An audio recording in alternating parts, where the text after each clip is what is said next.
প্যারিসের Louvre museum. রাত তখন গভীর, চারদিক নিস্তব্ধ। হঠাৎ নিস্তব্ধতা ভেঙে ভেসে আসে গুলির শব্দ। একজন বৃদ্ধ মানুষ পেটে গুলি খেয়েও মৃত্যুর ঠিক আগ মুহূর্তে নিজের রক্ত দিয়ে নিজের শরীরের উপর রেখে দিলেন অদ্ভুত সব চিহ্ন। কেন? কি এমন গোপন সত্য তিনি জানতে চেয়েছিলেন, যা রক্ষার জন্য নিজের জীবন দিলেন? ইতিহাস কি মিথ্যা? আমরা যে ধর্ম বা বিশ্বাস বলে জানি, তার আড়ালে কি লুকিয়ে আছে 2000 বছরের পুরনো কোনো ভয়ঙ্কর ষড়যন্ত্র? আজ আমরা ডিকোড করব এমন এক মুভি যা রিলিজ হওয়ার পর ভ্যাটিকান সিটি থেকে শুরু করে পুরো বিশ্বে কেঁপে উঠেছিল। স্বাগতম জানাচ্ছি রহস্যের এক নতুন দুনিয়ায়। মুভির নাম দি দা ভিঞ্চি কোড। হেডফোন লাগিয়ে নিন, কারণ আগামী 7 মিনিট আপনার বিশ্বাসের ভিত নাড়িয়ে দেবে। গল্পের শুরু হয় প্রফেসর রবার্ট ল্যাংডনকে দিয়ে, যিনি একজন সিম্বলজিস্ট। ফরাসি পুলিশ তাকে ডেকে নিয়ে যায় ক্রাইম সিন অর্থাৎ লুভার মিউজিয়ামে। সেখানে যা দেখা যায় তা কোনো সাধারণ খুন নয়। কিউরেটর জ্যাকসনিয়ের নিজের নগ্নদেহকে এমনভাবে সাজিয়ে রেখেছেন, যা দেখতে হুবহু লিওনার্দো দা ভিঞ্চির বিখ্যাত স্কেচ দ্য ভিক্টোরিয়ান ম্যানের মতো।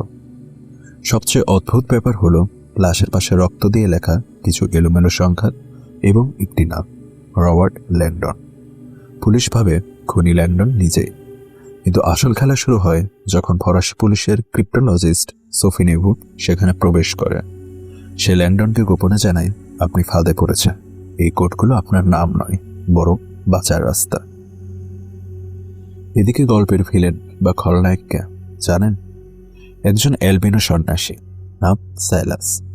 এই চরিত্রটি এতটাই কৃপি যে তাকে দেখলেই আপনার গা শিউরে উঠবে। সে বিশ্বাস করে পাপের পতন ঘটাতে হলে নিজেকে কষ্ট দিতে হবে। সে নিজের পিঠে চাবুক মারে, শরীরে কাঁটাতার পেঁচিয়ে রাখে। তার একমাত্র উদ্দেশ্য একটি গোপন পাথর বা কিস্টোক খুঁজে বের করা, যা চার্চের সবচেয়ে বড় গোপনীয়তা রক্ষা করবে। ল্যাংডন আর সোফি পুলিশের চোখে ধুলো দিয়ে মিউজিয়াম থেকে পালায়। সনিয়েরের রেখে যাওয়া কোড ব্রেক করে তারা বুঝতে পারে লিওনার্দো দা ভিঞ্চির মোনালিসা ছবির পেছনে লুকিয়ে আছে পরবর্তী ক্লু। একটার পর একটা ধাঁধা, আর তাদের পিছু নিয়েছে পুলিশ এবং ওই ভয়ঙ্কর খুনি সাইলাস। এখন আমি যা বলবো তা শোনার জন্য আপনারা হয়তো প্রস্তুত নন। ল্যাংডন আর সোফি পৌঁছায় স্যার লিং টিবিং এর কাছে, যিনি একজন হোলি গ্রেল গবেষক। আমরা সবাই জানি হোলি গ্রেল হলো সেই পেয়ালা যাতে যিশু শেষ ভোজ বা লাস্ট সাপারে পান করেছিলেন। কিন্তু মুভিটি দাবি করে হোলি গ্রেল কোনো পেয়ালা বা কাপ নয়। ভিঞ্চির আঁকা দ্য লাস্ট সাপার ছবিটি ভালো করে লক্ষ্য করুন। যিশুর ডান পাশে বসা মানুষটি দেখতে কি পুরুষের মতো, নাকি কোনো নারীর মতো? মুভি অনুযায়ী ইনি হলেন মেরি ম্যাগডালিন, এবং গ্রেল হলো আসলে মেরি ম্যাগডালিন নিজে, কারণ তিনি বহন করেছিলেন যিশুর রক্ত, অর্থাৎ তার সন্তানকে। চার্চ এই সত্যটি 2000 বছর ধরে লুকিয়ে রেখেছে, কারণ এটি ফাঁস হলে যিশুর ঈশ্বরত্ব নিয়ে প্রশ্ন উঠবে। ভাবুন একবার, এতদিনের বিশ্বাস এক লহমায় বদলে দেওয়ার উপক্রম। ল্যাংডন ও সোফি একটি ক্রিপ্টেক্স খুঁজে পায়। এটি এমন একটি পাথরের সিলিন্ডার যার ভেতরে লুকানো আছে আসল গোপন তথ্য, কিন্তু জোর করে খুলতে গেলেই ভেতরের ভিনেগার ম্যাপটিকে নষ্ট করে দেবে। পাসওয়ার্ড জানতে হবে। এদিকে তাদের সাথে থাকা বৌদ্ধ টিবিং আসলে বন্ধু নয়, সে এই পুরো খেলার মাস্টারমাইন্ড। সে চায় এই গোপন তথ্য ফাঁস করে চার্চকে ধ্বংস করতে। লন্ডনের এক চার্চে সাইলাস, পুলিশ, টিবিং এবং ল্যাংডন সবাই মুখোমুখি। টান টান উত্তেজনা, কে বাঁচবে আর কেই খুলবে সেই ক্রিপ্টেক্স?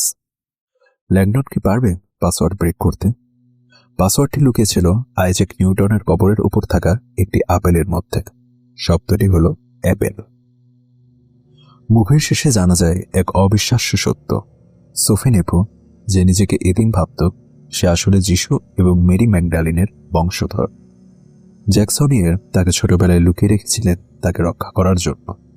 তার রক্তেই বইছে ইতিহাসের সবচেয়ে বড় রহস্য। কিন্তু হোলি গ্রেল বা মেরি ম্যাগডালিনের কবর কোথায়? ল্যাংডন প্যারিসে ফিরে আসে। লুভার মিউজিয়ামের নিচে থাকা গ্লাস পিরামিড এবং তার নিচের উল্টো পিরামিড একে অপরের দিকে নির্দেশ করছেন। ল্যাংডন বুঝতে পারে তিনি এতক্ষণ যার উপর দিয়ে হেঁটে বেড়াচ্ছিলেন, ঠিক তার নিচেই মাটির গভীরেই শুয়ে আছেন মেরি ম্যাগডালিন। মুভিটি শেষ হয়, কিন্তু প্রশ্নগুলো থেকে যায়। দ্য ভিঞ্চি কোড কি শুধুই ফিকশন, নাকি এর মধ্যে সত্যের কোনো কণা লুকিয়ে আছে? ইতিহাস সবসময় বিজয়ীদের দ্বারা লেখা হয়, কিন্তু পরাজিতদের গল্প কি আমরা কোনোদিন জানতে পারবো? বন্ধুরা, এই মুভির কোন থিওরিটা আপনার সবচেয়ে বিশ্বাসযোগ্য মনে হয়েছে? যিশুর কি সত্যিই বংশধর ছিল? আপনার মতামত নিচে কমেন্ট করে জানান। আমি সবার কমেন্ট পড়ব। ভিডিওটি ভালো লাগলে লাইক দিতে ভুলবেন না, কারণ 1000 লাইক হলে আমরা এর দ্বিতীয় পার্ট অ্যাঞ্জেলস অ্যান্ড ডিমন্স নিয়ে ভিডিও বানাবো। রহস্যের দুনিয়ায় হারিয়ে যেতে এখনই সাবস্ক্রাইব করুন। দেখা হচ্ছে পরের ভিডিওতে। ততক্ষণ পর্যন্ত রহস্যেই থাকো।